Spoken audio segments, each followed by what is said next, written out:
Hello and welcome, my Pisces friends. This is Jennifer from Mystic Star. I want to thank you so much for spending time with me today and watching my video.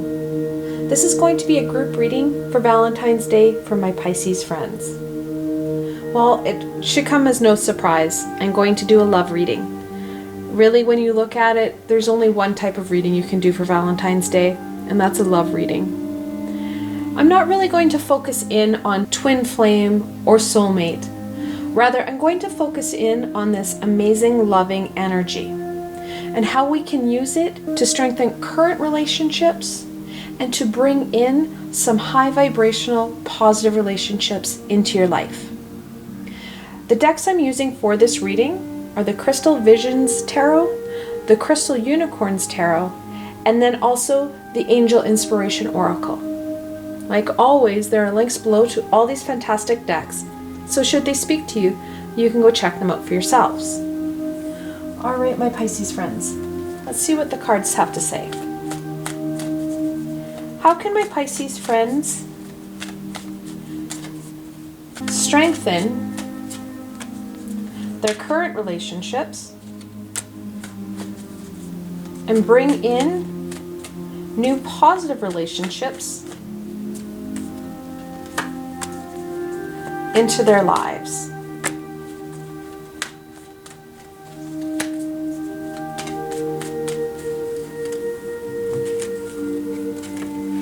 Okay. The first card, the Hermit. Going inwards is going to be key. The Hermit is the 9th card in the Major Arcana, and it talks about those inner journey. That inner journey to seek the answers for direction and insight.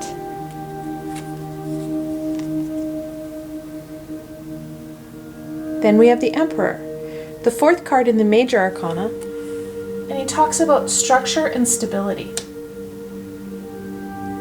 We're going to find more stability in the more questions that we receive answers for, and the more direction the Hermit is going to give us.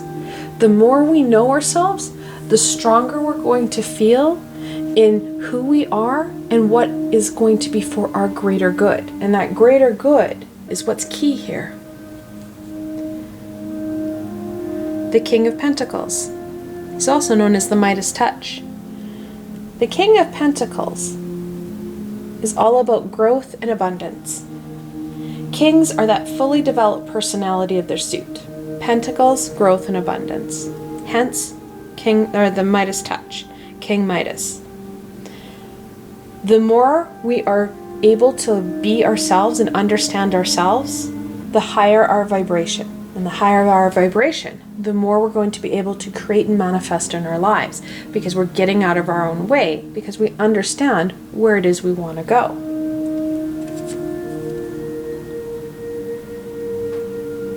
The Queen of Pentacles. The consort to the King, that feminine energy for nurturing and caring. The Queen of Pentacles is also connected into that Mother Earth energy. And it's very much that Mother Earth, that nurturing energy that's going to be of the utmost importance for you. Taking that time for yourself to gain that stability and understanding who it is we are, what makes us tick. Because when we're able to understand ourselves, we can attract like-minded individuals, and we can attract those high vibrational positive relationships. And those positive relationships will again help raise our vibration. Now we also do have the feminine and the masculine, so the divine feminine and divine masculine, both in the abundant creative space. And we need both of them to help create that abundance in our lives. So making sure that throughout this journey that you're going to have, this reflection in and understanding who it is you are, that we start to balance out our masculine and feminine. It doesn't matter what gender you identify with or what sexual orientation you identify with. We all have divine masculine and divine feminine within us. And it's that balance that's going to be key for you.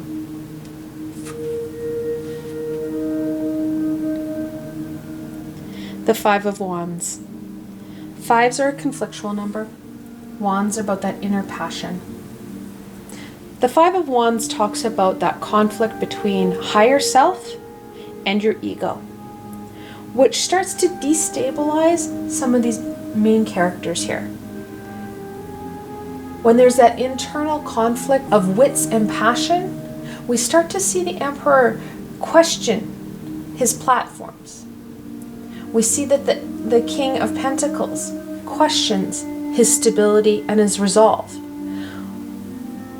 We need to really focus in on those routines and structures that we've already created in our existing lives to battle and overcome that ego. Because our ego doesn't like it when we start to do some transition and evolution. It starts to get rather cranky and it will start to fight you on it. When you're looking at relationships, bringing in new relationships and releasing relationships that are not for our greater good has a tendency to anger that ego. There are relationships that we have in our lives that used to serve a greater good. It used to serve us quite well. It's very hard to be able to continue that evolution and transformation and release what isn't working. Because you'll find that what isn't working kind of almost feels like a plague. It kind of oozes into different aspects and areas of our lives because we're not fixing it. Similar to that of a weed in a garden. If you leave it, that weed will take over. We need to release what isn't working and embrace what will be or what is. Following our higher self as a guide to what will work and what is working. And then finally, the Six of Swords. Sixes are about harmony and balance. The Six of Swords talks about taking past events, past baggage with us on our journey. In the original card, there's a woman with a child and a ferryman, and there's really kind of choppy water here on the right, and then on the left, there's calmer waters. And in the distance is this beautiful horizon, and it talks about moving forward. We have to take these past pains, these past situations with us. It's not a time to work on them yet. We're going to move forward. Actually, if we were to try and remove them now, we'd slow down and hinder our progression forward. Knowing that in this journey, we're not alone. It doesn't show it in this card, but the original card had a ferryman. He symbolizes those higher vibrational beings and positive support people we have in our lives. We're not doing this journey alone, nor should we. Accessing individuals on different planes for different reasons to help us go through this journey makes it not only more fulfilling for us, it also gives them that fulfillment, that joy of seeing us transform and evolve. All right, let's bring in some insight here. Let's look how we can ground this. How can my Pisces friends incorporate and embrace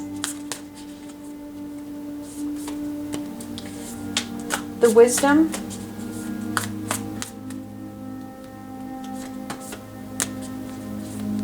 and guidance? Oh, so many jumpers of Valentine's Day.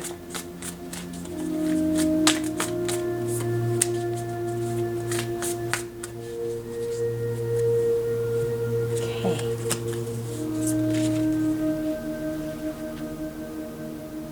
The Page of Pentacles. Now, in most decks, in many decks, they follow suit with Pamela Coleman Smith. The Page of Knights isn't moving. In this deck, he's kind of cantering or trotting around. The Knight of Pentacles is the one knight that's kind of focusing in on his homestead. He focuses in on sowing in his fields and planting his plants, making sure that things within are maintained and nurtured. He is the son of these two amazing monarchs and really focuses in on that home front. And focusing in on that home front, I know it sounds cliche, but when you focus in on yourself, you're going to find that you have a better relationship with others. Well, it sounds cliche, but it's true. When we focus in and nurture ourselves, we get that direction, but we also raise our vibration. When we're having a really good day, that's when people that are really happy and are excited and who share our enthusiasm and joy for our lives are attracted to us. Things seem to go right. However, when we have that lower vibrational, very critical and very angry energy, nothing seems to go right. What we're doing is using that karmic law to our advantage here. Then we have the Page of Swords. Pages are that childlike, innocent energy. The swords, truth and knowledge. So part of this is going to be really reflecting in and questioning what's happening on the inside, questioning what is ego-driven and what is high vibrational driven. And the best way to get answers and get the information we're looking for is to let that page loose.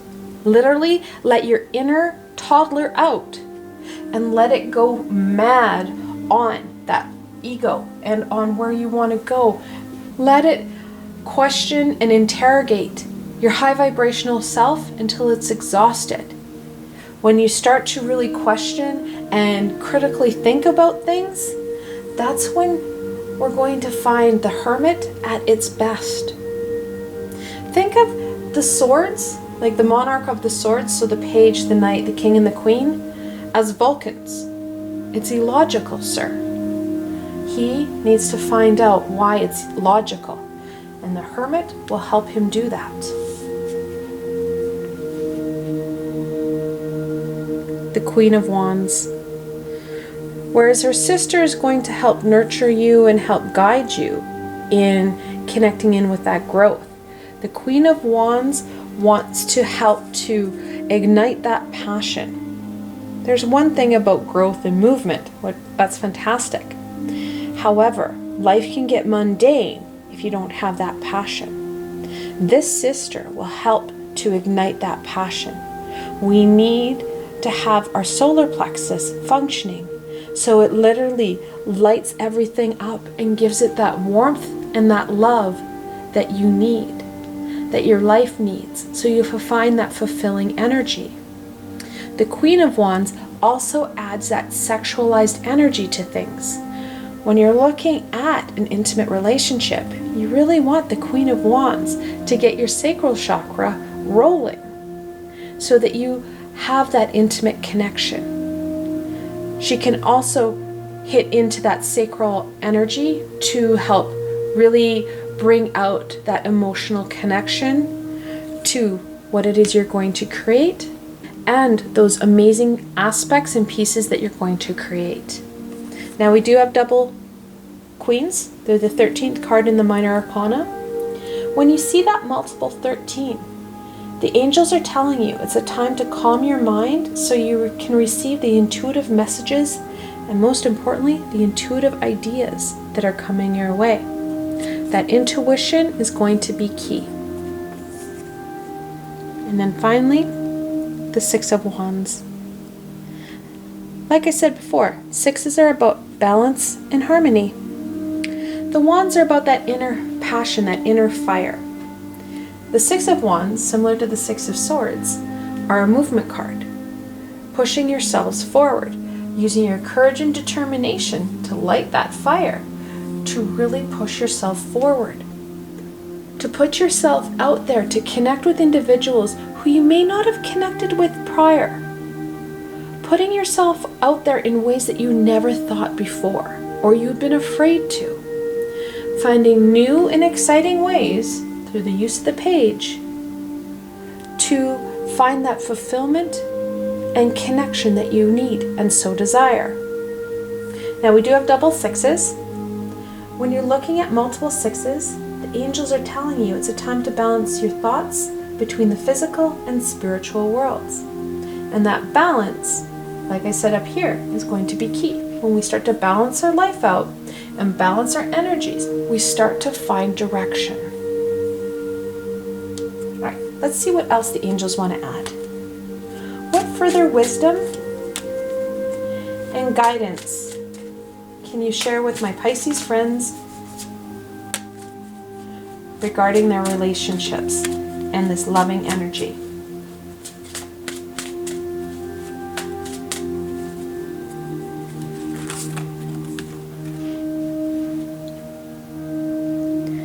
Seek enlightenment. Very much connected into the Hermit energy of looking within and looking up. When you connect into that universal energy, you connect into the higher vibrational beings, you fully and clearly understand what your higher self is asking you or suggesting you do. That's when you're going to find the enlightenment and direction that the universe has for us.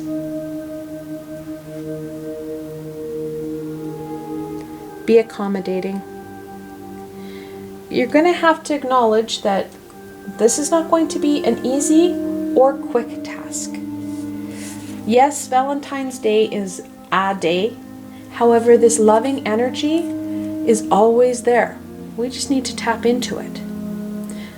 Those connections in those people that we're going to meet will come into our lives when they are needed most, when we need them. We're going to have to accommodate for that timing. Divine timing sometimes does not feel so divine. It feels really out of sync and out of whack. Be accommodating, and most importantly, be forgiving. Forgiving ourselves for judging, forgiving that individual for not being where you needed them when you needed them, because they too are walking their own journey. We have to accommodate for other individuals. Free will is a gift, and in some cases, a bit of a curse. And then finally, faith. Have faith that the individuals you need will be there. Have faith that the high vibrational beings are always there. And most importantly, have faith in yourself. Faith that you will understand and acknowledge and know who and what is going to be very important for you and your journey. I want to thank you so much for spending time with me today and watching my video. I hope that you found this video fun and helpful, and you're able to gain some insight and direction into Valentine's Day and this amazing loving energy. If you like this video, please don't forget to give it a thumbs up and subscribe to my channel for the latest content. I have so many more great and amazing videos that I'm going to be uploading in the next couple of weeks. You don't want to miss any of it. The best way to stay connected to this amazing guidance and healing is to subscribe to my channel and hit that little red bell so you don't miss anything. Also, if you enjoyed this video and want to support me in making more, I have a Patreon page with many tiers and lots of perks. In some of the tiers, the perks are private readings and healings with myself. I provided a helpful link below, so why not go check it out? Until tomorrow, my Pisces friends.